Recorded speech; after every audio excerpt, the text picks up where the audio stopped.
Assalamu alaikum everybody, this is your Arabic teacher Sam and a very warm welcome to the latest video.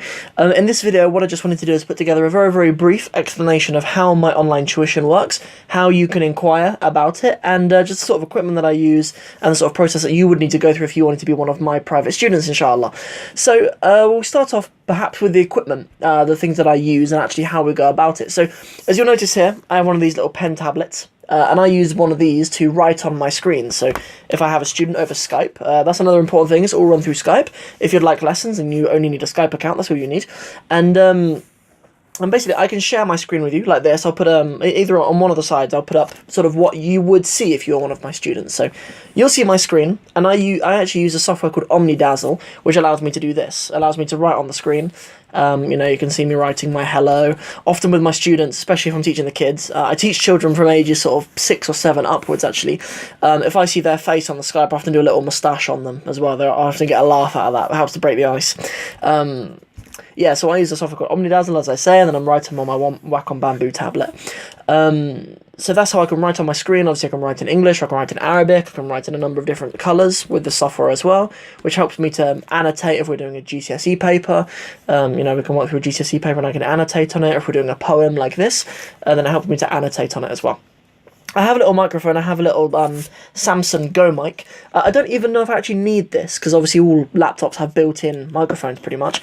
But I found it helpful to have a microphone and to have a pen tablet that I use. And, and that's pretty much it. Omnidazzle is the only software that you need, obviously, as well as Skype, if you're interested in teaching this. But obviously, just to be a student, you only need Skype. So that's kind of the equipment, and that's kind of how it works. So, yeah, like as I say, I take students from 7 or 8 years old upwards, depends on their maturity. I've had some kids that I've taught who are sort of 4, 5 and 6 who are mature and have handled it really well. So that's really cool. But obviously I teach up to adults, and this allows me to share my screen with you on Skype, and you can see pretty much anything that I can see. If I want to annotate a website in the Arabic language, or if I want to annotate one of my workbooks as well, the students who I'm teaching through my Foundations of Arabic program, they can do that. And then also, if you are on my GCSE support program, or my Foundations of Arabic program, or any future programs, and obviously you can book in for lessons with me, and we can have private lessons where we sort of do one-on-one. So what I thought I'd do for you is just deliver a lesson to you exactly how I would in one of my private lessons. So in one of my private lessons, you'd call me on Skype or I'd call you. Usually at the exact time of the lesson, I usually send you a Assalamu alaikum big smiley face, or ready to go. And yeah, and then we go. You call me and then I share my screen with you, and I'll just do a little lesson for you. This is a little bit of poetry that I recently recited in my most recent vlog. If you're not following on my vlog, then you should be. And actually, I might have also mentioned it in my Instagram story. You should be following me on Instagram as well, because you get a little bit more behind the scenes, a little bit more personal stuff. And the thing I love about Instagram is that I can kind of take my students with me throughout the day. Those of you who follow me on Instagram, sometimes when I'm teaching, or when I'm I'm doing research, or I'm preparing my curriculums on here, sometimes I'd just like to turn to someone and be like, bruv, the verb ghalaba is fascinating, and just talk you through that. And I can do that on Instagram stories, and I can do that in my vlogs. So yeah, so that's cool. So you can follow me on those if you want to be. So let's just do a little lesson, what I normally do. So you'd usually pop up, Assalamu alaikum, how's it going? A little bit of chit-chat, back and forth, only for a couple of minutes. Okay, and then we'll get into a poem, okay? I'll probably ask you to read it, but I'll read it for the sake of this, as it's not live, so there's no back and forth.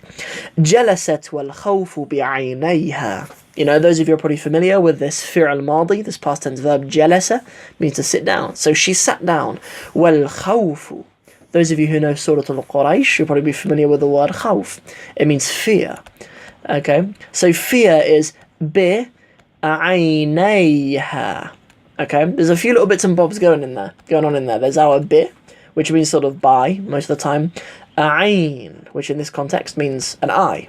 Yeah, an aynon is an eye. If it would be aynayn, then that would mean 2 eyes. Aynayn. But as this has it's actually mudaf and mudaf ilay actually, but this her on the end means that you cut off that nun. Bi'aynayha, by her 2 eyes. Yeah, but really it means, and fear was in her eyes. She sat down and fear was in her eyes. تتأمل فنجاني المقلوب. She did تتأمل. What is تتأمل? Good question. تتأمل means to kind of ponder over, or to think about, or to to ponder over is pretty good.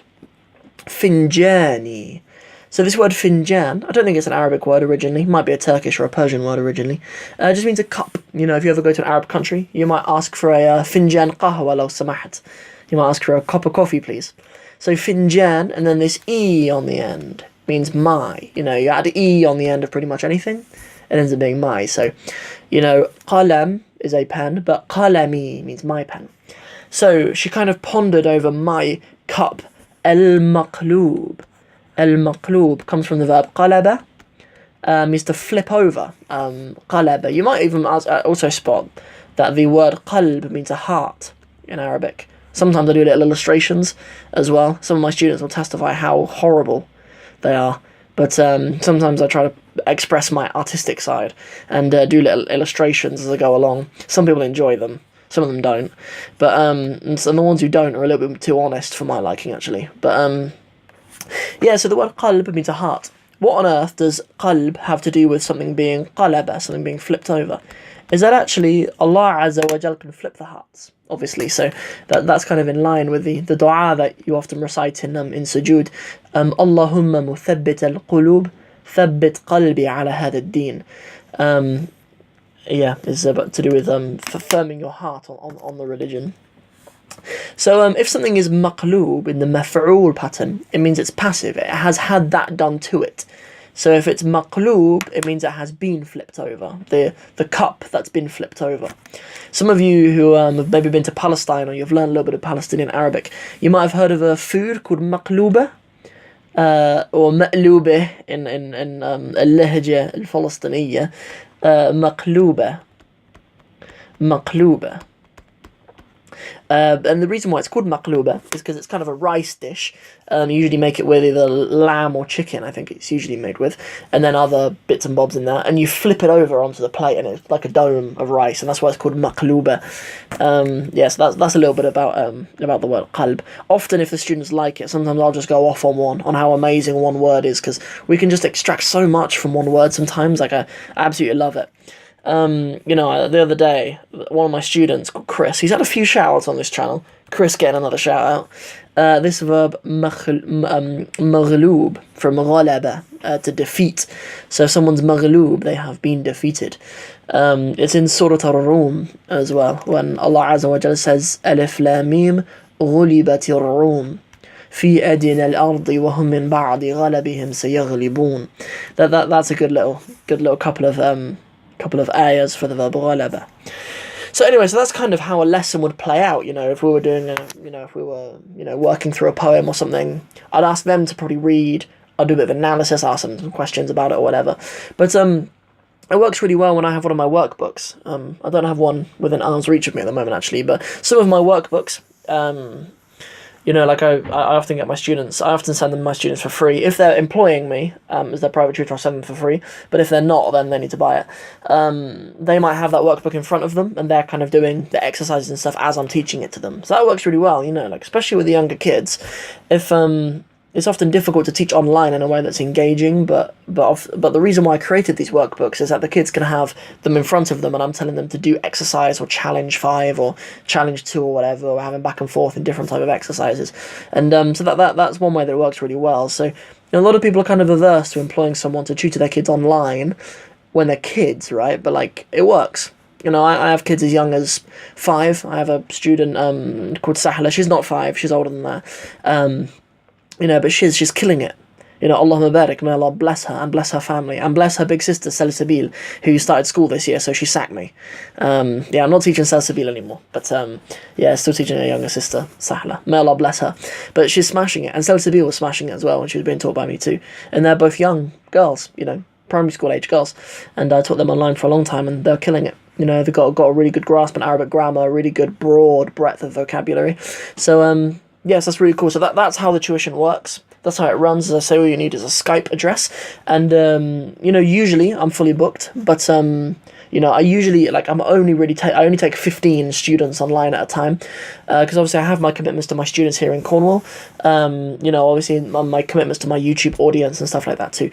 But, email me, because I might have something open, or visit the page. This is on, this video is going to be on my website as well, so you're watching it on YouTube. Go over to the website, arabicwithsam.com. You can follow the private tuition stuff. Or actually, I'll link you actually straight to the private tuition page. Those of you who are already on the private tuition page, ignore that bit. You can just drop me an email, arabicwithsam@gmail.com, or fill in the contact box below if you're on the website, and you can get in touch with me and we can book you in, and we can get you going with your private tuition, your Arabic lessons, inshallah. So I hope to see you guys, either if you're on YouTube, hope to see you guys in the next video, and if you're on my website, I hope to see you in the classroom, or the virtual online classroom. So I'll catch you guys then. A very, very warm assalamu alaikum wa rahmatullahi wa barakatuhu.